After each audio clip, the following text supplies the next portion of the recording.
Thomas Aquinas was a medieval philosopher and theologian whose works have had a profound influence on Western thought, particularly within the Christian tradition. His synthesis of Aristotelian philosophy with Christian theology created a comprehensive system that addressed a wide range of philosophical and theological issues. Let's explore the core themes and ideologies of Aquinas' philosophy, his key works, his influences, and his students. First, let's discuss the integration of faith and reason. Think of a ship navigating the ocean. Faith is like the compass that provides direction, while reason is the map that helps chart the course. Both are necessary for a successful voyage. Aquinas believed that faith and reason are complementary, not contradictory. He argued that truths revealed by faith and truths discovered by reason ultimately lead to the same understanding because both come from God. Reason can help explain and support the truths of faith, while faith provides the foundation for understanding divine revelation. Next, the existence of God. Consider a watchmaker. The complexity and functionality of a watch imply the existence of an intelligent designer. Aquinas is famous for his 5 ways, quinque viae, which are 5 arguments for the existence of God. The argument from motion. Everything in motion must be moved by something else. This leads to the necessity of a first mover, which is God. The argument from causation. Every effect has a cause.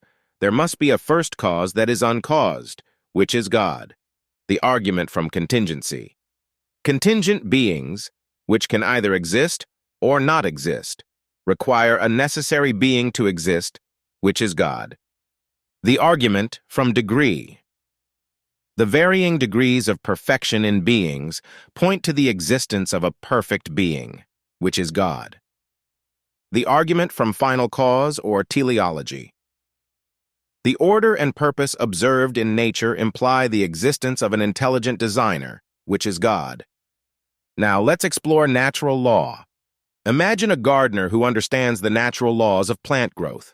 By working in harmony with these laws, the gardener helps plants flourish. Aquinas developed the concept of natural law, which is the idea that moral principles are inherent in the nature of humans and can be discovered through reason. Natural law is part of the divine law and reflects God's eternal law. It provides a basis for understanding what is good and evil by examining human nature and its purposes. Next, virtue ethics.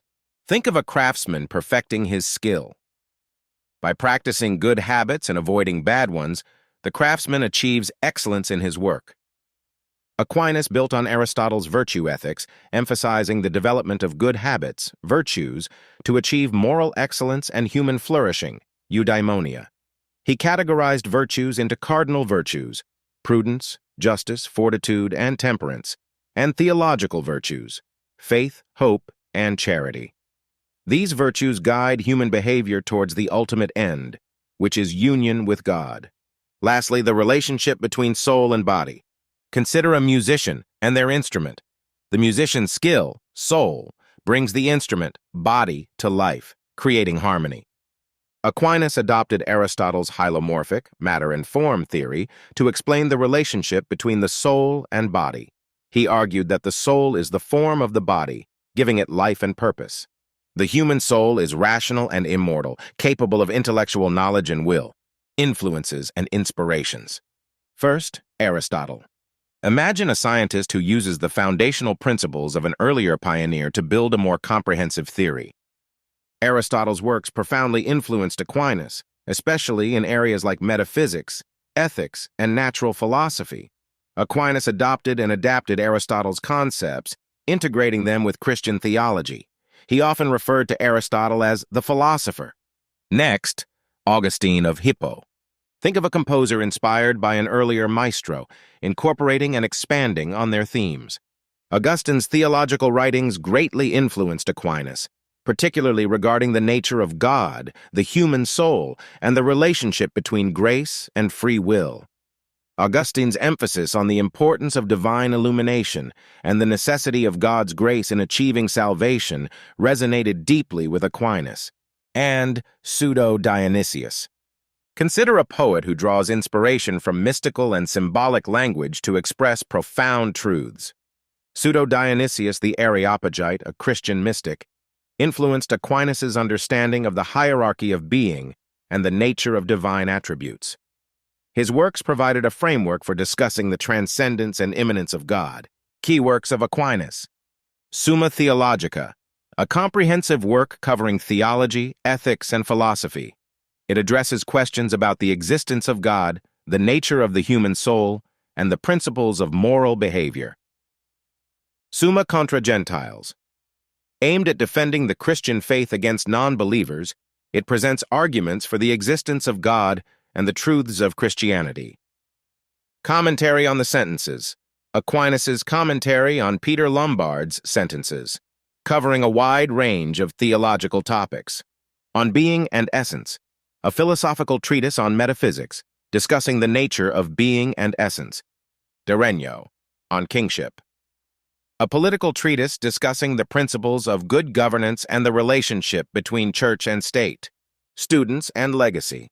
Think of a pioneer whose groundbreaking work paves the way for future generations, inspiring new fields of study and approaches to old problems.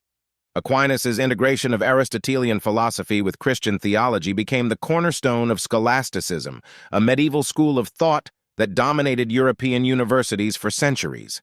His methods and ideas were studied and developed by subsequent scholars, forming the basis for much of medieval philosophy and theology. Thomism. Consider a movement that seeks to preserve and apply the teachings of a revered figure to contemporary issues. Thomism is the philosophical school that follows the ideas and principles of Thomas Aquinas. It remains influential in Catholic thought and has been endorsed by various popes as a central framework for understanding Catholic doctrine. Thomists continued to apply Aquinas' principles to modern philosophical and theological problems.